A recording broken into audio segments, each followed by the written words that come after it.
नमस्कार, आप देख रहे हैं जेबीएस पब्लिक वॉइस। मैं हूं आपके साथ सुमन कुमार। अभी हमारे साथ मौजूद हैं जदयू के वरिष्ठ नेता हैं सुरेश राम निराला जी। और आपको बता दें कि मणिपुर की जो घटना है, जो कहीं ना कहीं मानवता को शर्मसार करने वाली घटना है, दिल दहला देने वाली घटना घटी है। इस घटना को लेकर के पूरे राजनीति में जो है अभी भूचाल मचा हुआ है। सभी जगह लोग वीडियो देख रहे हैं सोशल मीडिया के माध्यम से और चर्चाएं बनी हुई है। और सिर्फ बिहार और भारत ही नहीं, पूरे दुनिया में चर्चा का विषय बना हुआ है। आइए हम इसी बिंदु पर इनसे बात करेंगे। सबसे पहले आपको हमारे चैनल में स्वागत है। आपका भी बहुत बहुत धन्यवाद और स्वागत है।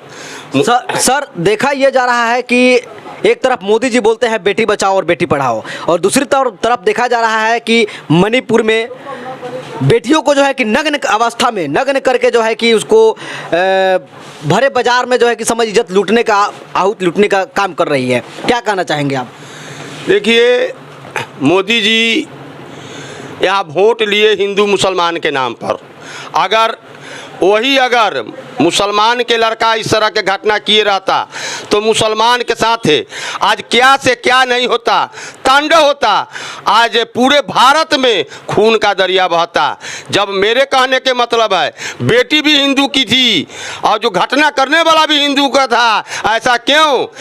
और जो आज तक मेरे कहने के मतलब है जिस देश का राष्ट्रपति आदिवासी है, जब आदिवासी को देह पर मुता जा रहा है, जब राष्ट्रपति के जब जाति पर यहाँ देश टिका हुआ, जाति बना हुआ है, जब वही मोदी कहते हैं दूसरे देश में जा कर के कि हम बुद्ध के देश से आए हैं, हमने बुद्ध दिया है, युद्ध नहीं दिया है। उन्होंने आश्वासन दिया था कि मैं प्रधानमंत्री बनूंगा, अच्छा दिन लाऊंगा और बेटी को पढ़ाने का, बेटी को बचाने का जिम्मेवारी लिए थे। और मोदी जी के परिवार के बच्ची के एगो पर्स चोरी हो जाता है दिल्ली के अंदर में तो 2 घंटा में मिल जाता है। लेकिन वह गरीब के बेटी के साथ अन्याय हुआ। क्या वह अगर वैसा घटना मोदी जी के परिवार में हुआ रहता, उनको जमीर जगता कि नहीं, ये देश के लोग को जगता कि नहीं? मेरे कहने के मतलब है हिंदू व्यवस्था में रक्षाबंधन होता है। रक्षाबंधन के मतलब है जो हमारे देश की बेटी है, पूरे भारतवासी कुछ पर आवाज उठनी चाहिए। ये राजनीति से अलग उठ करके पूरे देश के बेटी है, वह हिंदू मुसलमान इसमें नहीं आना चाहिए, सिख ईसाई नहीं आनी चाहिए, वह बेटी सबकी है। मेरा यह कहना है मोदी जी जो कर रहे हैं आज दलितों के साथ हो रहा है तो कहीं किसी के साथ हो रहा है। अगर वहाँ के सरकार अच्छा रहता तो अगर जब घटना हुआ त्वरित कार्रवाई करता। आज वहाँ मणिपुर नहीं जलता। या मणिपुर में घटना हो रहा है, मोदी जी विदेश के दौरा कर रहे हैं। अगर विदेशे थे यहाँ के गृह मंत्री अगर सही से ध्यान किए रहते तो आज इस तरह की घटना नहीं होता। क्योंकि यहाँ जो बहुजन समाज की बेटी थी, सवाल है वो अगर मनुवाद की बेटी रहती तो आज भारत जलने लगता। अगर उसी जगह पर मुसलमान का बेटा घटना किए रहता तो आई मुसलमान हिंदू राइट पूरे देश में होने लगता। सवाल है वही अगर उच्च जाति के बेटी के साथ घटना हुआ रहता, अगर बैकवर्ड दलित के बेटा किए रहता तो उसका आज उस गांव से भगा दिया जाता। लेकिन कहीं ना कहीं यहाँ दिमागी सोच है, यहाँ हिंदू राष्ट्र का मतलब होता है। देखिए मनुस्मृति में स्पष्ट लिखा हुआ है ब्राह्मण क्षत्रिय वैश्य शूद्र। तो जो शूद्र जो 85% है, ये 3 जात के सेवादार है। ये 3 जात जो कहेंगे यही 85 मानेंगे, ये तो अधिकार नहीं जानेंगे। इसलिए यह हिंदू राष्ट्र के लिए कल्पना इसलिए कर रहे हैं कि संविधान देश को समाप्त कर देंगे।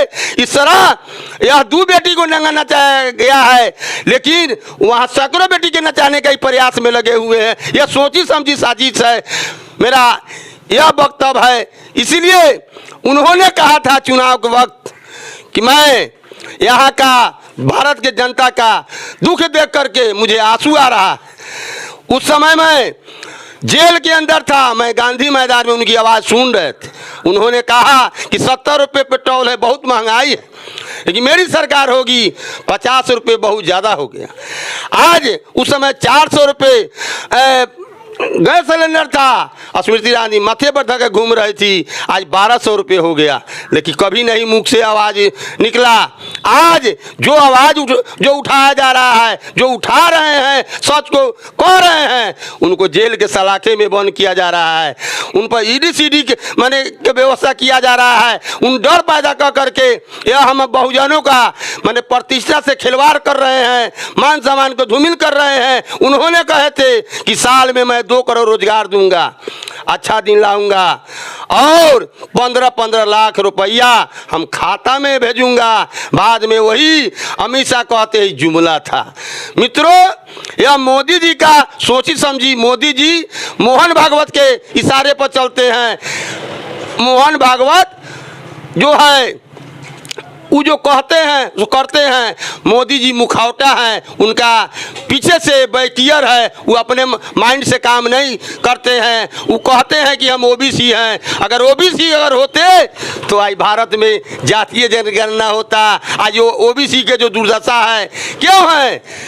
कारण है मोदी जी जात पात का लड़ाई कर करके, हिंदू मुसलमान कर करके ये बांटना चाहते हैं, देश को बर्बाद करना चाहते हैं। क्योंकि ये चाह रहे हैं कि 24 में अगर हमारा सरकार हो जाए तो हिंदू राष्ट्र कायम कर दे, और जो देश पहले था मैंने 50 से पहले जो देश था मैं वही लागू करूँगा, बाकी लोग को गुलाम बनाऊँगा। इसीलिए सब समाप्त हो जाएगा। जब यहाँ देश का सभी चीज़ निजीकरण हो रहा है तो हम बहुजन का उसमें कोई अधिकार नहीं है। कारण है यहाँ शिक्षा के लिए लाठी चलवाया जाता है। शिक्षा बाबा साहब के इस देश का संविधान निर्माता जो उनका मूर्ति तोड़ा जा रहा है देश में, लेकिन जो संविधान लिखे हैं संसद भवन में उनका मूर्ति नहीं लगाया जा रहा है। ये भेदभाव है। यह हिंदू राष्ट्र के मतलब चंद लोगों का शासन, गुलाम बना करके रखना, यही मेरा कहना है, विशेष मुझे नहीं कहना है। अच्छा, मोदी जी कहते हैं कि 56 इंच का सीना, तो कहाँ चले गए उनके 56 इंच का सीना? आज बहू बेटियों के साथ इस तरह आज इज्जत के साथ खिलवाड़। सवाल है वो बोलने के लिए कहे 56 इंच का सेना, उनके अंदर ताकत नहीं है। वो बोलने के लिए बोले थे, लोग को लुभावनी, वो मुसलमान हिंदू के नाम पर लोग को डरवाए थे, हिंदू के केतत किए थे। चूंकि आज देश में आज दलित पिटा रहा है, दलित को मोच रखने पर उसको हत्या किया जाता है, मजदूरी मांगने के लिए पेशाब कर दिया जाता है।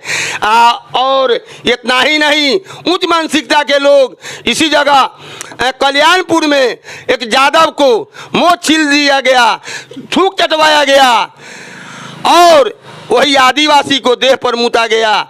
वह उनकी साहेबगंज में पानी पी लेने, चापाकल पानी पी लेने, साहेबगंज में वो जो हत्या कर दिया, कौम दूर का आदमी नहीं था, उच्च सोच का लोग था। मेरे कहने के मतलब है, आपको देखे हैं बहुत बड़ा इस देश का मठाधीश एक बाबा पिटाए हैं, नंगे हालत में पिटाए हैं, जो हिंदू राज करते हैं। तो इसलिए वो कहे थे, हमने तो सोचा था कि ये कह रहे हैं बाबा साहब के नाम ले रहे हैं, बुद्ध के नाम ले रहे हैं, तो बुद्ध में युद्ध नहीं है। लेकिन इनका जो रवैया है, इनका आरएसएस का के कहने पर ही चलते हैं। आरएसएस का इनका मिशन है, ये बोलने के लिए कुछ और है, लेकिन इनका मिशन आरएसएस पर चलना है। आरएसएस के तहत सभी जो बैकवर्ड क्लास के एसी एससी ओबीसी माइनॉरिटी इनके नज़र में नीच है, इसलिए बाकी बारी बारी सबको हींच निकाल रहे हैं। इसलिए यही बात कह करके अपनी वाणी को बहुत बहुत धन्यवाद।